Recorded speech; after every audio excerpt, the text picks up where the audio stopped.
Now we are going to learn about equations. Equations is a mathematical sentence showing two expressions are equal. Equations also contain an equal sign within the mathematical sentence. You solve an equation by replacing a variable with a value meaning a number, that makes a sentence true. A solution is that value for the variable is the solution of the equation because it makes the equation true. So we found a solution. So let's look at this practice problem right here. It says 2 plus x equals 9. So you have to think, what plus 2 equals 9? And we know that 7 plus 2 equals 9. Therefore, instead of this x right here, we're going to insert our solution, which was 7. 2 plus 7 equals 9. Now our mathematical sentence is true because 9 equals 9. Therefore, we have an equation. This value, or the value for the variable that results in a true statement, is 7. So the 7 is the solution, like we just said. And it is written right here.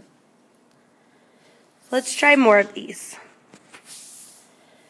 Here we have where they're giving us determine if 3, 4, or 5 makes the equation a plus 11 true. So here they're giving us, instead of us trying to search for this number, they're 3 possible answers. So here we have the value of a. Here are our 3 possible answers. Our equation with the variable is here. So then we insert one of the values that they gave us, 3, right here, and solve. 3 plus 7 does or does not equal 11. 10 does not equal 11. Therefore, both sides are not equal. It is not true. Here we have the 4. We have 4 plus 7 is not equal to 11. If we add 4 plus 7, we do get 11. So 11 equals 11 is true. Both sides are equal. And let's try to double check and make sure using 5. We insert 5 for our variable a right here. 5 plus 7 does or does not equal 11. 5 plus 7 is 12. 12 does not equal 11, therefore it is not true. And then we have this final statement that says the value of 4 makes the equation true, so the solution is 4. Let's continue on. Number 1. Solve g minus 7 equals 3 mentally. Now what it means by mentally is we have to think. What number minus 7 equals 3? What number minus 7 equals 3? We know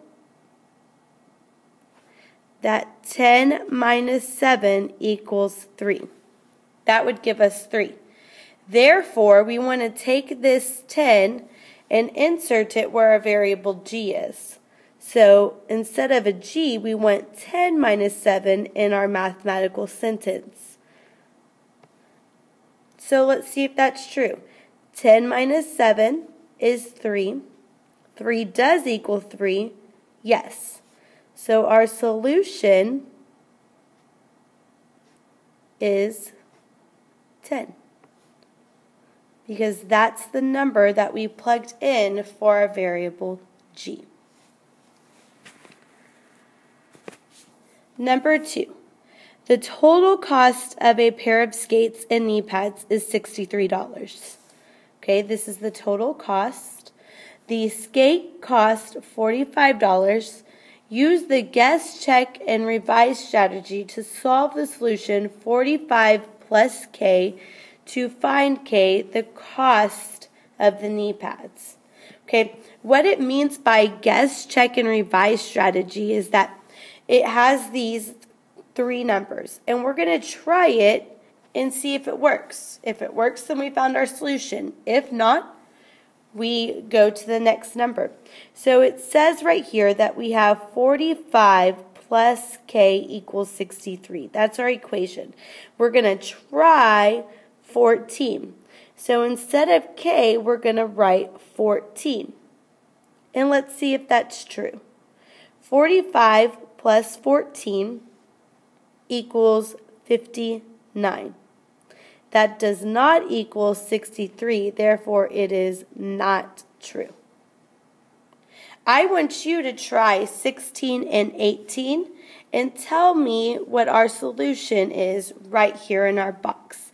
We will check this tomorrow during our Whisk chat. So please press pause now and press play when you are confident in your answer.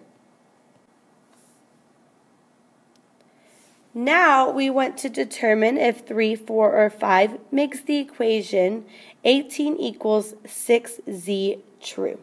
So I want you to go ahead and give it a shot and try 3 and press play when you are confident to check your answer. Okay, so we have our equation 18 equals 6, a variable next to a number means multiply. So this is saying 6 times 3, because that's what we're trying according to our first box. So if I get 18 equals 6 times 3 is 18, are both sides equal? Yes, they are. I would like you to double check 4 and 5, and we will check to make sure that these boxes are complete, both of these as well as both of these. And then you will check to make sure your answer is the same as your table group tomorrow. So please press pause now and press play when you are finished. Our final question is to solve 48 divided by s equals 8. Now, this is one that you could use any of the strategies we've talked about. We've talked about mentally, what is 48 divided by what equals 8. You could use the guess, check, and revise, and you can set up a table. So any of those, I would like to see what strategy you decided to use, and we will check for your final answer tomorrow. Do not forget to answer your summary questions. There are 4 questions. And at the bottom, if you do not have a question of confusion, something you don't know how to solve, then please create a problem for your table group for tomorrow.